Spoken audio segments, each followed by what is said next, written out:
Have you ever thought about dropping out of school, changing majors, or how to network? Well, in today's video, I interview Tam Pham. He's an author of 2 books, a public speaker, runs Bot Academy, and a master networker. This guy, honestly, he's had dinner at the author of the Lean Startup's house. And most of all, he dropped out of school. And he's done all this stuff at the age of 21. So it's my pleasure to have Tam Pham on my channel because I know y'all have been struggling with this. And this is a must watch if you want to network and have better relationships with the people around you. Also, I'll be breaking this long video into multiple parts. So make sure you like, subscribe, and stay tuned for all the shorter parts, just in case you don't want to watch the whole video. It's kind of long. Stay tuned, guys. Thanks for watching.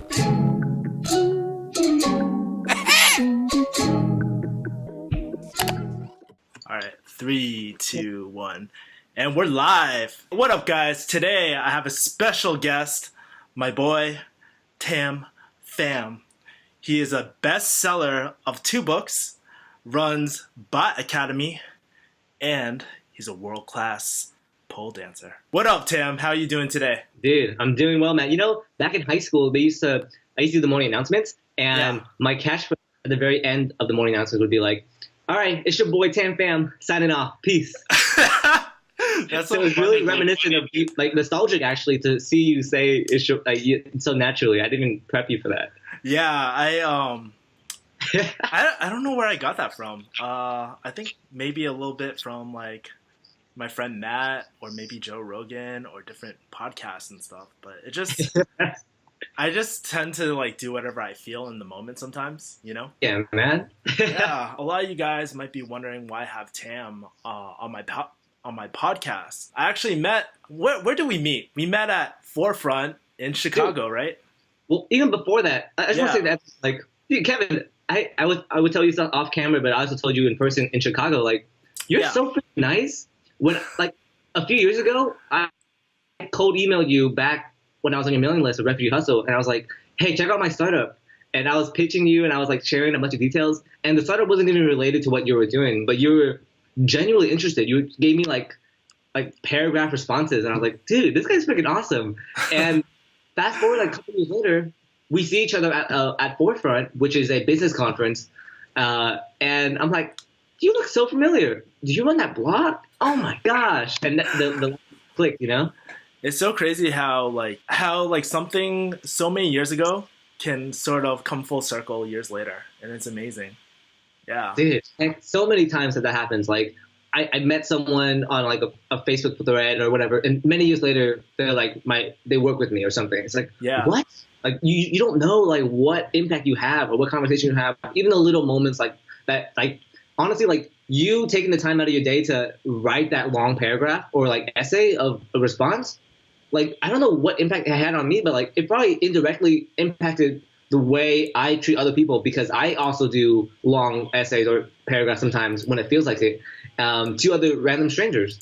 And who knows? Like, you don't know. And it's so crazy because I was going to say the same thing about you because you're so kind and giving. Dude, right after Forefront, you shared all your notes to all of Facebook. I was like, damn, this guy gives back in ways that I would never, ever like think of, you know? And as I was stalking you, trying to prepare for this podcast or video over here, like, I was like, man, this guy, he gives so much back to the community. And I think your story, the story that you told me at Forefront, and how you're so giving to other people, honestly, it embodies, like, for me, the refugee hustle spirit, you know? And I think you're a huge role model for so many people, you know what I mean? Oh, so thank you, man. I appreciate it. But yeah, so we met at Forefront. I had influenza, and I was trying not to get people sick. We met at the gala, actually, at the Chicago Museum and whatnot. Yeah, that was fun. We went on spent the time on the way back, hung out at the hotel for a little bit. That was fun. For me, like, it was a really cool experience because I got to meet so many people like you, actually, who are very like-minded. And, you know, like, have you ever had that experience where you're, like, trying to talk to someone and they don't really know what you do? Do you know what I mean? No, I don't. No, you don't? That's mostly every conversation I go to, like, hey, my name's Tam. Yeah. no one knows what I do unless I tell them. You know what I mean? Yeah. No, but it's kind of like that entrepreneur type of spirit. Sometimes when I meet someone new, right, I get weird looks like, why do you want to be an entrepreneur? Or why are you working so hard for something? You know? Yeah, like that type of thing. And being in a room full of like really motivated people who are like 10 times smarter than, like, who are more successful than me actually motivates me, and it's so much easier to connect like heart to heart because I don't have to explain. It's kind of like a really good relationship. There's some things that you just don't need to explain and they just get it. You know what I mean? Yeah. The reason why I took me a while to process that was because it's been so long since I felt like that. Yeah. In the beginning, it felt like that all the time. It's like my parents, my college friends, everyone in society. But now my tribe is everyone who gets it. Everyone I talk to is like smarter than me or in the entrepreneurship space, which is why like this is so foreign to me, even though it was a huge, huge problem when I first started off. I think this actually goes into the next part. When we were talking at that gala, you shared something really cool to me. You decided not to go to college. That is a huge thing. You being Asian and all, your parents and whatnot. You being Hey, it's true. Hey. I love it. I love it. 100% true, especially in the Asian community. Our parents are always telling us like they sacrifice their blood, sweat, and tears for us to go to college for a lot of us. I wanted to ask you, what was that experience like for you? Man, where to start? Just to paint a picture, I was 18, halfway into sophomore year of college. Before I even went to college, I was like, okay. Oh, actually, even before that, I applied to all these different colleges. I got rejected to all these different schools. Stanford, UCLA, Berkeley, all these different schools. Yeah. And I went to my local college. And I was like, okay, I'm going to make the most of what I got. I'm going to do whatever I can to get a 4.0, work at Google, and get a good job, and so on. Yeah. And I did. I got straight A's, and I did everything what a good college student would do.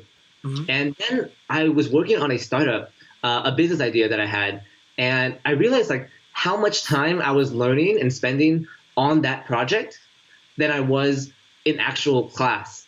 Mm-hmm. And I was like, man, I learned so much about failure, about leadership, about product market fit, about everything about entrepreneurship while actually working on my startup.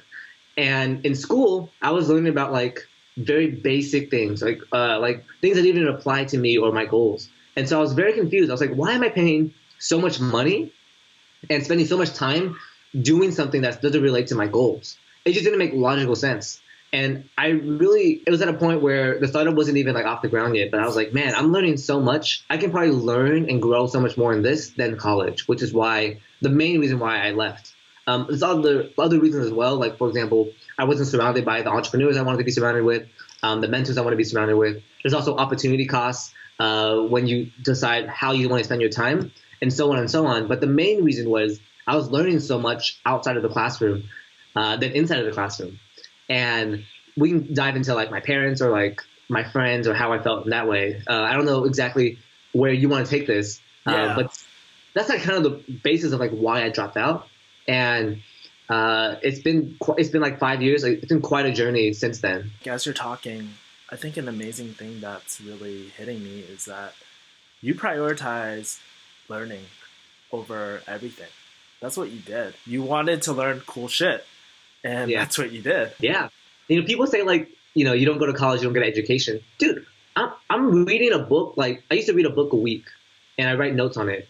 And now I read a book every 2 weeks. I listen to podcasts. We both talked about Tim Ferriss and Joe Rogan. I'm constantly learning. And I think it's a very fixed mindset to believe that was only one way to get an education, which is college, which I think is false. As someone who went through the whole journey of college and stuff, I never like listened to this shit before.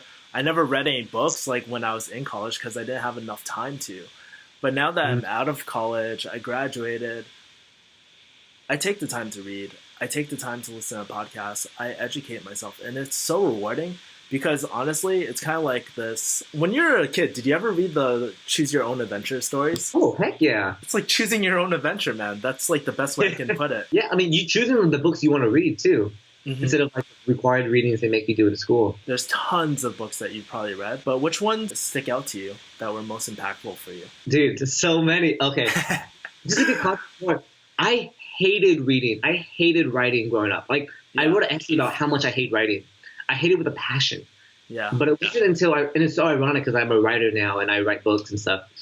And it wasn't until I read this book called How to Win Friends and Influence People by Dale Carnegie, one of the most famous you have it on your bookshelf right now. Yeah.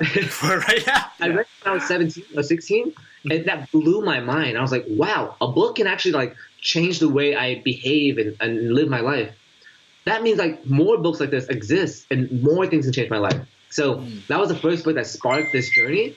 Two books that I really love and I reread often is The Education of Millionaires and The Last Safe Investment by Michael Ellsberg. And both those books basically teach you how to win at life without going to like a formal education. So those two books. Another great book is Give and Take, which is why I'm a giver so much. Give and Take by Adam Grant. It seems like you read it as well. I have it on my bookshelf too, yeah. And yeah, I mean, that book. Another book called Choose Yourself by James Altucher. He inspired me to drop out of college. He inspired me to publish my own book. He's inspired me to choose myself and really prioritize taking care of my own needs. That's such a great book. My last great book is Mate by Tucker Max. It's basically it's a pickup book disguised as a self-help book.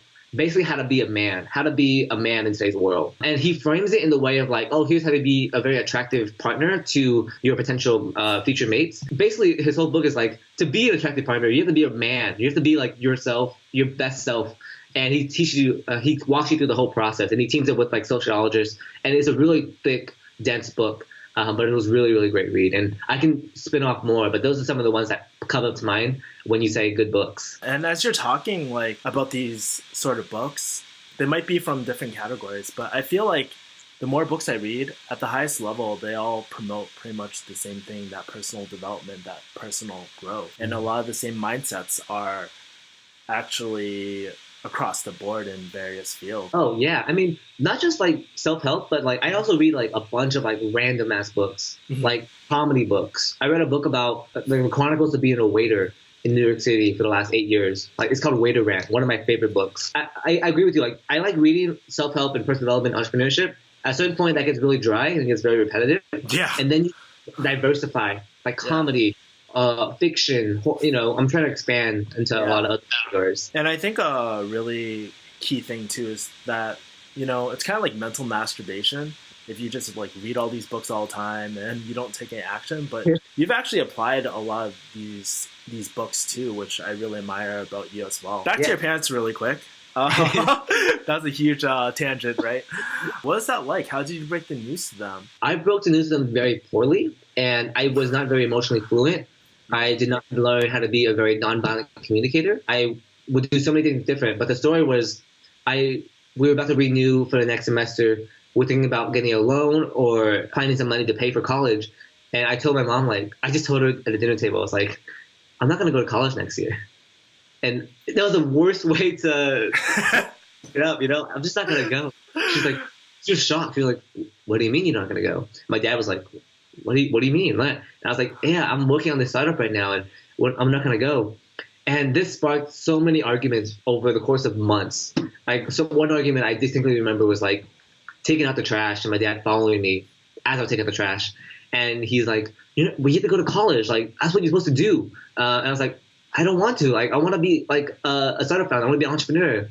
And I want to be like Steve Jobs and like Mark Zuckerberg, which are horrible examples to compare yourself to. My dad's like, you're not Jobs. You're not Mark Zuckerberg. And I was like, what? It was just not the best way to approach it. And it started many arguments over the course of months about not going to school, if they're going to support me, how our relationship was going to be afterwards. And so it was a really rough period of my life. Especially for Asian parents, it's that concept of not going to school is so foreign to them. I mean, I can't really blame them too, because a lot of our parents or the people that came here, everything was fucked up, my parents came from my mom came from the Cultural Revolution, where people were getting fucking killed all the time. There's been so many events like the Vietnam War, even the killing fields in Cambodia. Literally, these people are stripped of everything. The first thing that they see this schooling and this academic system as their way out, And so I could definitely relate to that whole whole thing with your parents, you know? I mean, looking back, like it's so easy. Like if I had empathy, if I understood where they were coming from, if I knew a lot more about my culture, about how school was safety, school was psychological comfort of being safe and safe, or all these different things. Like I would have approached it so differently. Knowing what you know now, how would you approach that same conversation? Oh, so different. Basically, like have a plan, or I would actually strategically drop hints here and there about like self-education, about how much I'm learning. And I know that they're not gonna understand it immediately or even at all. Like they still don't get it, and I'm perfectly okay with that. I would have had like a plan of like what I'm gonna do when I drop out, and if this doesn't work out, this doesn't work out, then here's plan B. If it doesn't work out, plan C, and then give them the reassurance like, hey, college will always be there. That's always my backup plan. So even if all this fails, here's what I'm gonna do. Here's the opportunity cost that's on the table right now of being young and being reckless and not having to worry about things. Here's my intention of why I want to do this, and here's why I'm communicating this to you, because I care for you and because I know how much you sacrificed to raise me up, and I want to be a good son. But at the same time, I do want to keep my best interest at heart, and my best interest is to learn and is to grow as an entrepreneur. And if this is not related to my goals right now, then this other option is the most viable path. And I would give this all to them and give even more like safety things to them, so that even if they don't understand it at that conversation, they can at least read my thing over and like hear it out even more. So that's like one approach of many that I was thinking about. But just that one step alone would be totally drastically different than how our relationship is now. You know, it's so funny, that advice or what you're describing is actually the advice I give to a lot of millennials that ask me, like, how do I talk to my parents about X, Y, and Z? A lot of the time, it's just like, you're right. They don't like, school is a backup or is the safe haven, right? But when you go this divergent route, there's no clarity about the journey about that. And by mapping it out, making it more tangible and having actionable items, there's a certain comfort that you provide them with that. Yeah. Even one more thing on top, like, great point. I want to and to that. Yeah. Even show like 5 examples of like other people doing it, not the Zuckerbergs or the Steve Jobs, but like normal dropouts, just like making their way in Silicon Valley or making their way in whatever field they want to do, to see like, hey, these people have done it. Here's how they did it. Here's exactly step by step what they did. Exactly. I think there's this like misconception of like entrepreneurship, and people would be like, fuck it, I'm gonna sell the house. I'm gonna risk everything. But I think as entrepreneurs, like a lot of entrepreneurs are more calculated. They don't exactly take those huge risks. They rather test, and then once you have some data, then they go balls deep. Entrepreneurs are the most risk-averse people there are. Yeah. In the book Original by Adam Grant, he mentions a study about how you're more likely to succeed if you keep your day job in your business than if you were to quit your day job and then start your own business. Yeah. What entrepreneurs do really good, like what they're really good at, is actually reframing risk, kind of looking at it from a different perspective so that it isn't so scary. It's all math and science at the end of the day. That's what all business is, really. So you break the news to your parents, it goes freaking horrible. So during that time, how did you get the support you needed to, do everything that you did after? I didn't have support for a long time. So after I dropped out, basically all of my college friends disappeared because I wasn't in the scene. I didn't even want to party. I had no reason to party with them, like just because I didn't even like parties in general. I had one co-founder who was in San Diego, so it was like distant. My parents weren't there to support me. Well, like they were there like financially, like housing wise, but in terms of like emotional and mental support, like they were just like absent. I had very few mentors at the time, so it was very like rock. I had no idea what I was doing, and I remember like doing 10-hour days at Starbucks and working on my startup just like over and over and over, and talking with my co-founder and doing that for like months. And I'm like, is this it? Like, is this like what I left? Like, why? Like this is like the worst thing you can possibly do. Like, just work so hard on something you're so passionate about, and no one gives a crap. Yeah. So that's like the lowest moment of like dropping out. Like this sucks, dude. Like, I don't think anyone should drop out. It wasn't until I had to like figure out what I needed in order to succeed. And one of them was about networking. So that was when I went onto my journey of like trying to meet as many people, many entrepreneurs, many mentors, many peers as possible who are doing things that I'm doing to make partnerships. And it's really cool to just, when you like have no money and you're like desperate for things, it's really cool to see what you can actually come up with. That's like the hustle mentality, you know? Yeah. One thing I did that really worked well was I volunteered for entrepreneurship conferences. I normally tickets are $100, but I just volunteered a shit ton. And I got it for free. I got to learn from the best speakers and entrepreneurs in the world. And I got to meet all the other attendees and also still work with a team. And that actually landed me 3 jobs, which if you want to dive into, we could. But that was like one very tactical thing that I did that like got the support I needed from my friends. But the honest answer is like it took years of like cultivating and nurturing relationships and years of putting myself out there and years of trying to find self-confidence to get to that place. Yeah, but you're one thing that kind of shocked me too was actually your age. You're not that old. Yeah, I'm 21. You're 21. So you make it sound like 5-10 years, but really, no, it really hasn't been that long. Yeah, I mean, some people's journeys are longer than others. Yeah. Like, for example, in dance, I'm trying to learn this one move. I learned it within 2 weeks. And some people, it took them like a year to learn that move. And so it's all, and some moves that I can't, like they can do in 2 weeks, I can do in 1 year. So it's all relative, you know? As you're talking to, and it seems like you're just really good at not only networking. Well, I want to say networking. Yeah, you're really good at networking, but you're really good at friendships too. I can tell you're that type of person.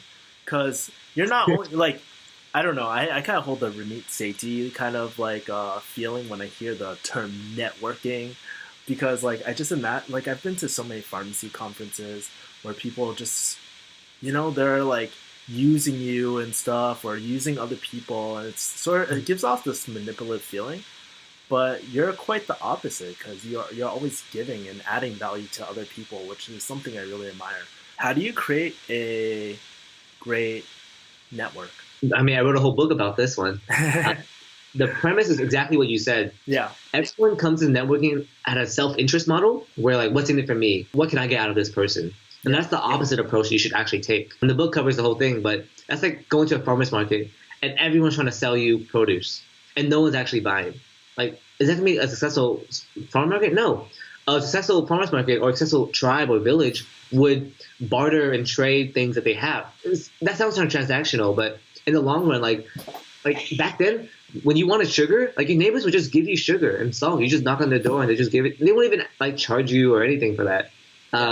And I like what you said about networking and friendships. I think they're the exact same thing. I hate the word networking. I love the word making friends. That's how I frame networking in all aspects of life. And when you come out of that self-interest model and go to a giving model where you can give, then ask, not even give, then expect someone to do it. Give, then ask. That comes from a much more genuine place. And it's actually rooted in psychology. It's actually called the law of reciprocity, where when you give to somebody, they have a psychological urge to give something back to you. And yes, you can manipulate this to whatever you want to do. But if you have good intentions and if you're true to yourself and you want that person's best interest at heart, then it can be super beneficial to you to have this kind of mindset as you go about your career or even just your whole life, just making friends. A lot of people ask me too, like, how do you meet these like really cool people? Like, I lived with Joe from JK Films for a few years and whatnot. Yeah. Like, and I met April at Forefront. And the first thing I did after spending so much time talking about her journey and stuff like that, she told me about her book. I was like, right on the spot. Shit. Let me read it, and if I like it, I'll promote it. And that's one of the first things I did. I promoted her thing on my Refugee Hustle email because I felt so strongly about that. And it feels good because not only am I giving back to her, but I'm creating win-wins like all around me. It just feels really good to just give back. And I feel like you develop this deeper connection with people. And for me, that's one of my needs. I have a need to connect, deeply with people, because how many generic conversations do we have? Oh, how's your day? Good. How about yours? Good. End of conversation. How many conversations do we have like that every single day? And so it's really quite rare to find people that you can really relate on like a deeper level. Oh yeah, I purposely like skip small talk everywhere I go, and it's a very strong factor. If they go back to small talk, that means that they're probably not a person I want to be friends with in the first place. One opener that I like to do is like, oh hey, what excites you right now, or what's exciting in your life right now? Yeah. And if they, dude, I had this horrible story when I went on a date. I want to date with this college girl, and I'm like so out of like the loop of like college and like what they're doing. So I'm like, hey, what do you do for fun? And she's like, oh, I just like to watch Netflix. I was so rude. I was like, that's it? And I'm like, oh shit, I meant, I'm so sorry. I meant, like, what else do you do outside of that? And she's like, oh, I just hang out with friends. And I was like, oh, this is like not the woman that I want to be dating, the type of trait that I want personally. Yeah. So I definitely feel you on the small talk, big talk. It's so funny. Like you're mentioning like these, well, I call them basic bitches, but like I have so many of them at my pharmacy, like, because I have to small talk a lot of the time in it, like through pharmacy. You're like dying because I call them basic bitch. You went there. I went there. Well, you're describing it. I was just like, I'm gonna just call it out. I love it. I love it. So yeah, I mean, I deal with basic bitches on a continuous basis because one, I'm in Hollywood, full of IG models and stuff like that. And two, like I'm in the pharmacy. I'm not going to have a deep conversation with someone because it's so fast paced, right? And so I know exactly what you're talking about. Oh my God. But it's actually really refreshing to meet people that you actually really connect with. I actually got to meet like really cool big name people just because like I'm just super nice. Like I remember learning about the Lean Startup by Eric Ries. Basically this whole methodology of like how to build a business. Yeah. And after I volunteered for the conference, I worked at the conference next year, and then we had a dinner at his house. And I remember like walking in. I was on time. Everyone was late, and I was the first person there. And Eric opens the door. He's like, "Hey, how's it going?" I'm like, "Hey, Eric." Like I didn't tell him this, but I was literally learning about him in my textbook like the previous year. And I walk into to his house. And no one came in yet. No caterers aren't there yet. No one's there. So I ended up talking to him, his wife, and his 1-year-old son. And we're just playing like building blocks and stuff. Yeah. I was like, this is like, I'm with like the guy who created this movement. And there's like so many examples of this happening, of like meeting like my heroes and working with them, talking with them, and so on. And it blows my mind. Yeah, I think that's a real surreal feeling, because I don't want to say like there's people in my life who I've idolized or anything like that, but when you are really appreciative of someone's work, you just have this like so much gratitude in your heart. And so when you see them, it's so unreal. And for me, that was like YouTube. I met these YouTube people. I was like, holy shit, I'm like in your apartment right now, like, and you're just like an everyday person, just like me. It's really refreshing, actually. It's really refreshing, and also like the YouTubers or even the influencers who are so nice. Like they welcome. Like, I don't know about you, but like I have experiences where like seasoned entrepreneurs, like really like kick ass and really well known.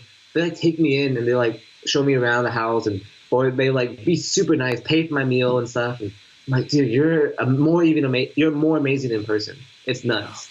So we back to your parent. Okay, so we covered your parents.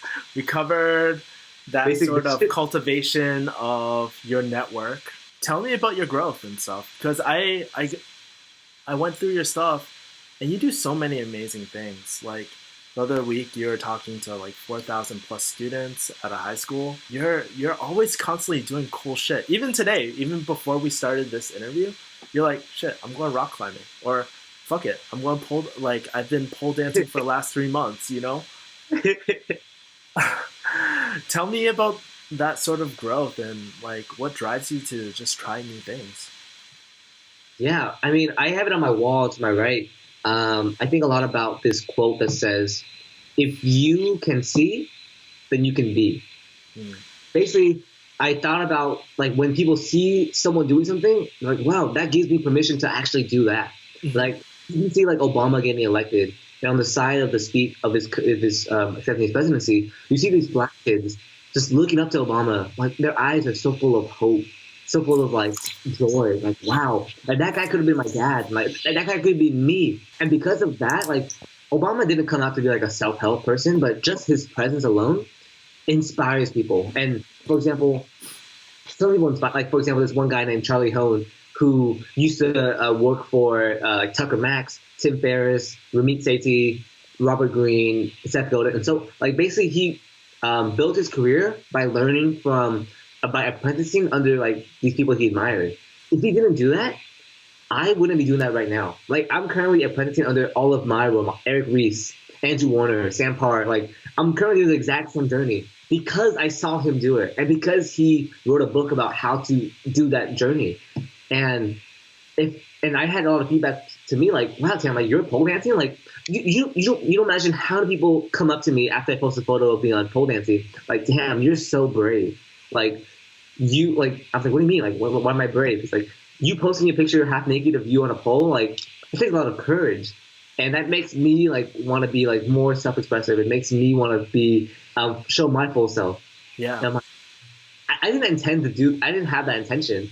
But now that it's more top of mind, like now I can actually like do a lot of my efforts to give people permission. Like you can do this too.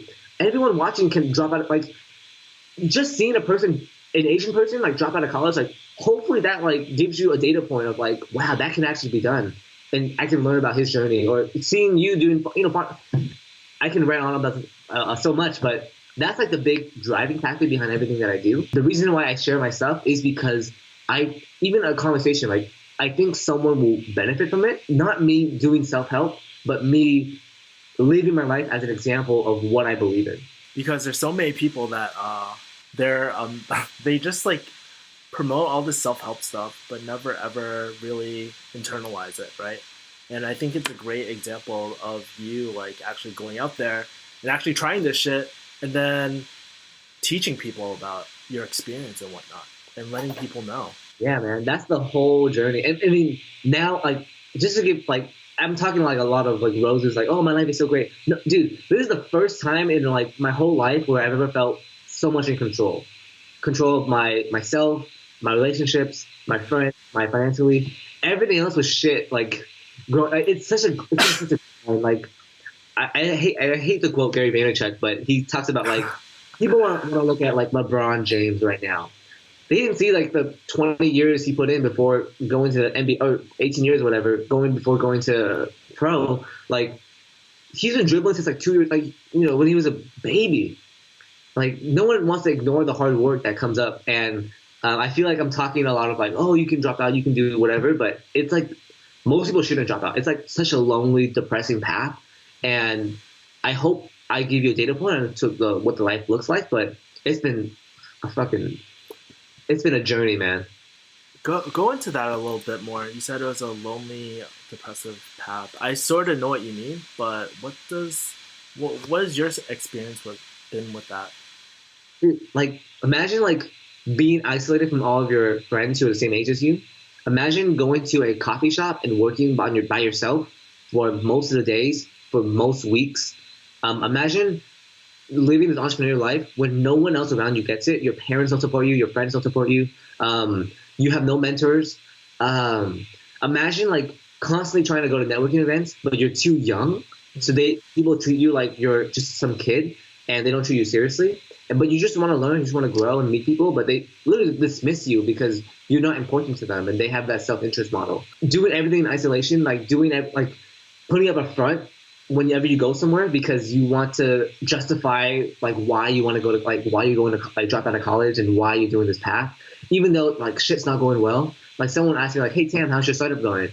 And I know it's like we haven't done any progress or we just haven't released a product yet. And I'm like, yeah, things are really well. Like I talked to this person, I talked to this person, and so on. And I had to like fake it, kind of like fake it till you make it. But I had to like lie basically to put up this front that like, hey, what I'm doing is right. In reality, I should be very honest. And all these different moments in my life where it's a lonely, lonely path. And you don't even meet people who share the same values as you. Like, for example, you meet people who ask you, what do you do? Like, have that small talk. What do you like? Who do you work for? And so on. I've had people tell me, like, who do you work for? How much money do you make? I'm like, oh, like, when am I going to find where do you begin? Like, who I am and accept me for who I am? Yeah. So those are some of the stories that, like, you have to go through, or at least that I went through, when you want to take an unconventional path. Yeah, I definitely share a lot of what you're saying as well. Like, people just, I just feel like there's this sort of like dream, like when you're going the entrepreneur route, that everything is so linear, everything is going great, but honestly, not everything is rainbows out your ass, man. Like, for me, sorry? It's mostly shit. Yeah, it is. It's like mostly shit, because we all have really tough days. We all have like those losses, those L's that we catch, you know? For me, with Refugee Hustle, like, dude, I started it back in 2014. I still don't have a product, right? It's sort of depressing. You look at it, right? 3 years, and I still don't have a product, and you're like, fuck, everybody else has a product and shit. But you learn through your losses or through setbacks, you learn so much more about yourself, and you learn to start creating systems that actually help you with it. So like for me, like I have a business coach now. Again, I hired another coach to help me hold me accountable, because I'm an obliger, dude. But you know, like I started creating systems to really sort of help me. Like, was your goal to make a product when you first started? I don't think so. No. It was always to really, because for me, I've gone through a very lonely path as well. Like, for a lot of my childhood, I never had any support. You know, people never supported me. People never believed in me. I never believed in myself, right? And I actually went through this depressed phase. Honestly, every single night, I asked myself, like, dude, would anybody care if I died tonight? And the answer, like, in my head would be like, no. And as a 17-year-old kid, you're processing all these like emotions and stuff. It's really hard. So I created Refugee Hustle with Joe to help give like people that sort of hope again, you know, to make adulting a lot easier for them. You know, like, money is like one topic I talk about, but is it really about money? No, it's never really about money. It's really about genuine connection, supporting each other, growing each other, you know? And that's the true essence of why I created Refugee Hustle. Dude, but, respect. Yeah. Respect. Yeah. Thanks, man. So let me ask you this, right? How do you go, like, because if you send a cold email to like the top performers and stuff like that, they're so busy. How do you cut through and filter through how do you reach these top performers and get jobs from them, or actually volunteer? Because a lot of people, like, I'm pretty sure are volunteering, right? Surprisingly, no. And surprisingly, the volunteers who go to the conferences, they suck at volunteering. Like, they're very much in the self-interest model. Like, I'm going to volunteer so that I can sneak my way to the backstage and talk to all these speakers. And I'm like, that's the wrong mentality to have. Like, that will come. But you're going to have to, like, give first and be of value first. And volunteering is easier. In general, when you want to email busy people, you should really understand their lifestyles and what they go through. Like, now that I'm much more, like, I'm not like an influencer or anything, but now that I'm much more busier, like, I go through emails so fast. I don't respond to a lot of emails because they're not worthy in a way that's like I would want to help out in. And so it's like, hey, can you be my mentor? I'm like, okay, what does that mean? Who are you? What does that look like? And so very tactically, you want to, or conceptually, you want to understand the busy person's shoes, and then you want to not ask for anything first. You want to build a relationship. You want to give.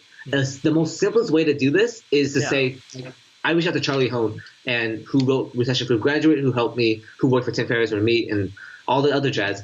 And I emailed him saying, hey, like, Charlie, like, I read your book and I loved it so much. I just started emailing 10 of my best mentors of the exact script that you said, and one of them said yes, and I'm working with her next week. So thank you so much for giving me this like inspiration to my career, and to encourage me to work with my mentors.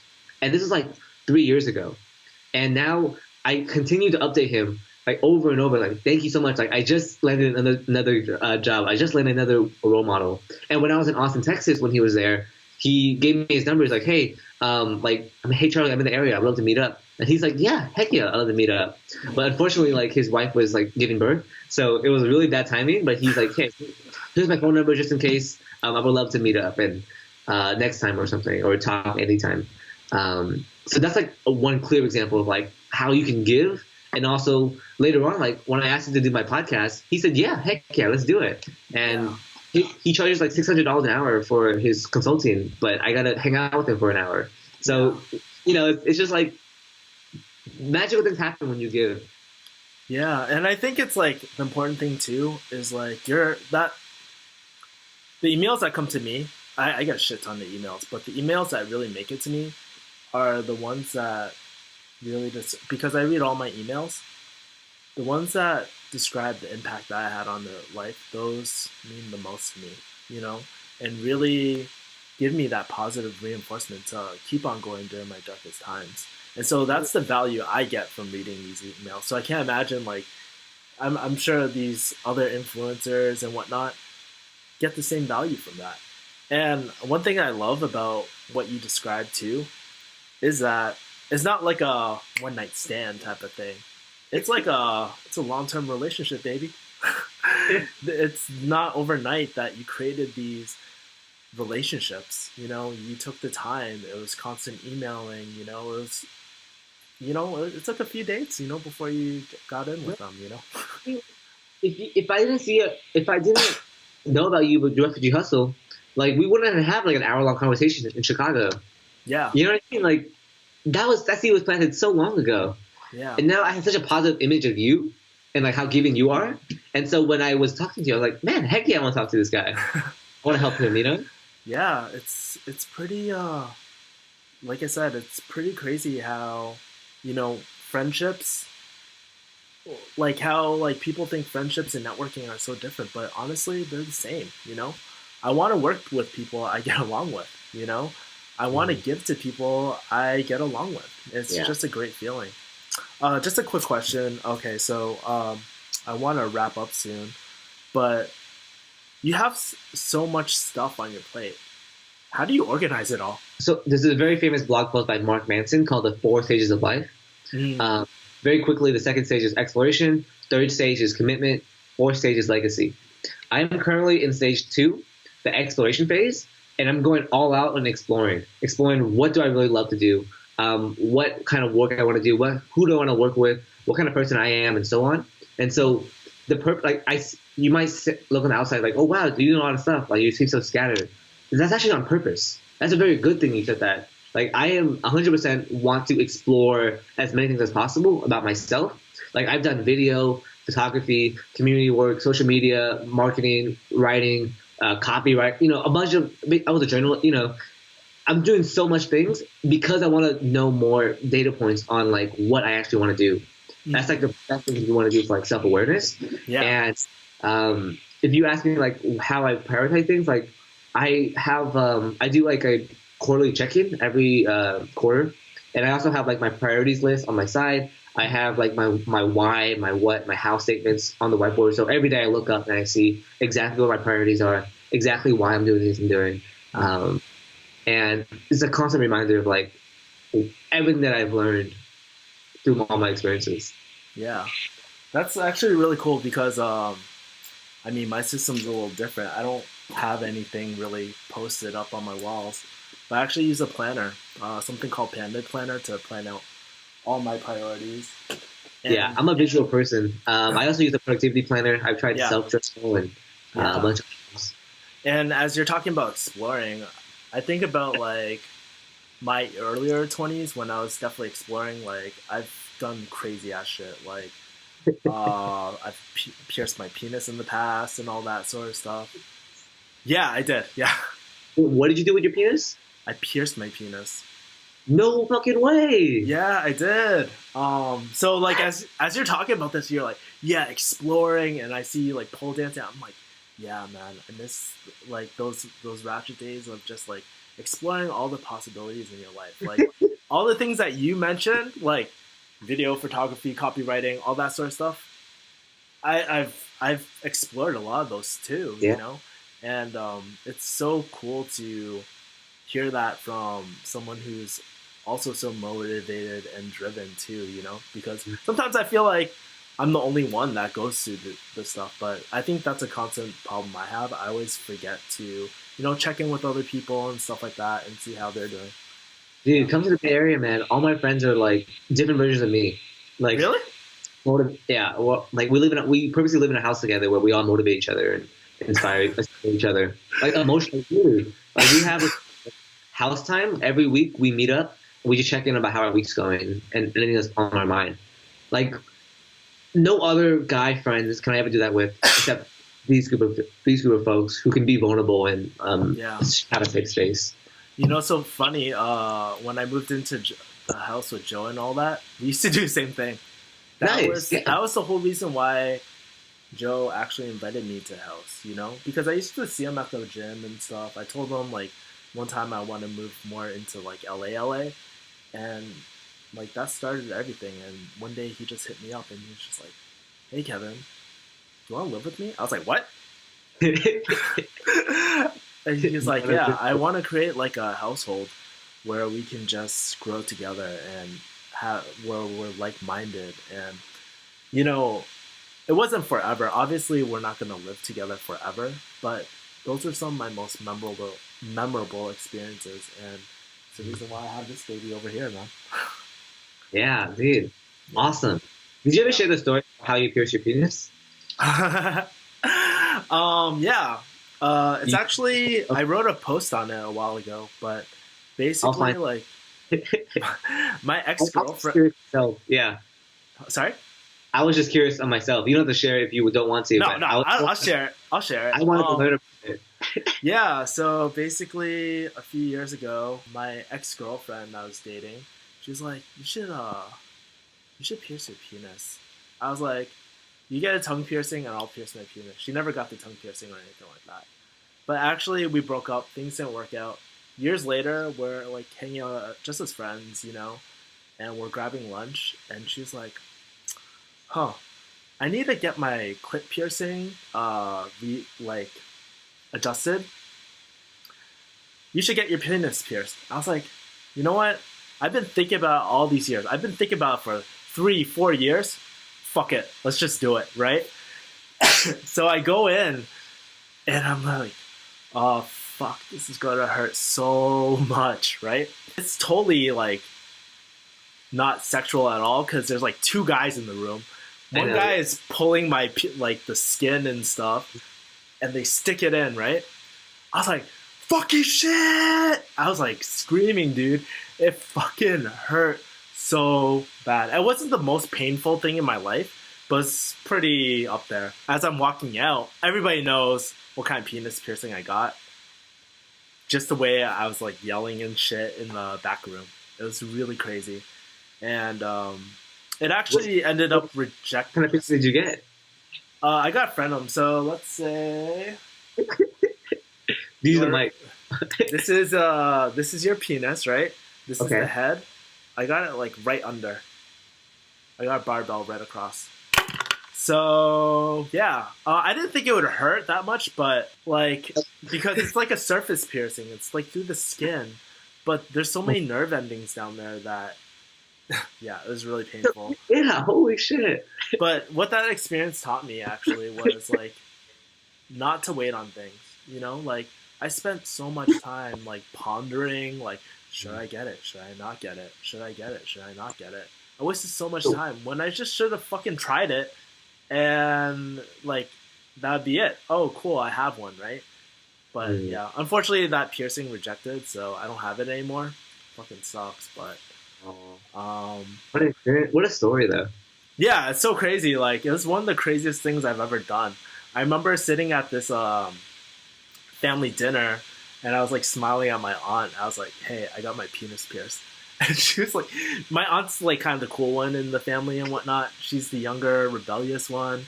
She used to be in a gang and like do all these drugs back in the day, but now she's like a reformed mom and stuff. So she's like, oh. She's like, oh." Yeah, it's pretty funny about that. That's nuts. Yeah, yeah. Last thing I want to talk about before we end, I want to talk about your actual career, because I find this most actually fascinating of all. Like how you landed all these sort of jobs, you writing your book. Like tell me about your thought process about careers and stuff and how you approach it. Sure. I mean, my approach is very simple. I read this from the book called The Art of Work by Jeff Goins. Amazing book. And the chapter that spoke most to me was when he said, clarity comes with action. And if that's all, if you don't read the whole book, that's the only thing you need to know. Clarity comes with action. So the more things you do, the more data points you have, the more things that you can say, I like this, I don't like this. And so for my career, like you even saw like my YouTube channel, like I did a podcast for a long time. I did speaking for a long time. I wrote on my own Medium blog. I experimented with community work. I did internships. I did like 6 different internships before I was like 20 or 19 or whatever. I just did so much exploration. Mm-hmm. And what takes people like years to do, I did it like very accelerated because I wasn't in school. So I just experimented so much and wanted to just, I even read books, like I read books that I was so interested in, even though it had nothing to do with like entrepreneurship, because at the time I was just doing that. So just working with people, doing a lot of job experiences, and actually like growing, like I'm still learning, I'm still thinking about it. I have a really good framework now because of all these different years of working. But it took a lot of like, clarity came only because I took so much action. And that's like the one big takeaway to anyone in their career is to just do a bunch of stuff, reflect on what you like and what you don't like, and keep on doing things you like. Yeah. I read a similar quote or something from somewhere, actually from affiliate marketing. It was pretty crazy. And it was saying that action cures all fear, you know? And that really resonated with me because so often the reason why we don't do things, it's not because we're lazy all the time and whatnot. But for me, is that we're scared. We're scared to do certain things, right? Whether it's like try to pick up a girl at a bar or to just talk to her, or maybe it's starting a business. Like a lot of us are very scared, but once you get your hands dirty, once you start taking action, it makes it a lot less scary from what I've learned and realized. Yeah, dude. Like nothing's actually that hard. Like getting fit and buff is not actually that hard. What's hard is like the fear of starting, or what your friends will think if you go to the gym every week, or the tiny habits you have to create to maintain that. You know, like the actual thing isn't hard. Everything else around it, the psychology is very hard. Well, I think that's a good place to end. Life is hard. Life is hard. No, but you can, yeah, the systems in place and tiny habits, and we can do that for next time. Yeah, I mean, I would love to do future more specific topics with you, because I feel like you're such a wealth of information, and plus, like, it's not only the information sometimes, but it's the medium too, because you're such a relatable guy, you know, like we're actually very similar. Like I was reading and watching your videos, and you're talking about balancing being a nice guy versus being more assertive. Yeah. And I was just like, damn, that's something I struggle with a lot of the time. So I think it's really cool to have a really down-ass person who has all this wealth of knowledge and experiences, you know? So I'd love to have you in the future. For you guys that want to follow Tam, I'm going to put his information below. I'll throw his YouTube channel and all that. And Tam, you have a special gift for my refugee hustlers? Oh heck yeah! Like if you made it this far, like you're fucking awesome. I'm glad that you did. I want to give you 2 of my books for free. How to Network, basically A to Z guide of how to like network your way and make friends in professional setting, and also how to land your dream internship. So if you want to intern at Google, Facebook, small startups, big companies, I had someone work at DreamWorks just recently. If you want to land your dream internship, that book is for free as well. And I normally don't give my stuff for free at all. So I consider this a very special gift to you guys and to Refugee Hustle for making this happen. Thank you so much, man. Thank you for taking care of my fans. Thank you for, dealing with all our technical issues earlier in the before the podcast. You're just such a kind person, and I really enjoyed this talk that we had, man. And I can't wait to see you in the future, man. Dude, I'll be in LA soon. All right, we'll see you. Peace. Peace.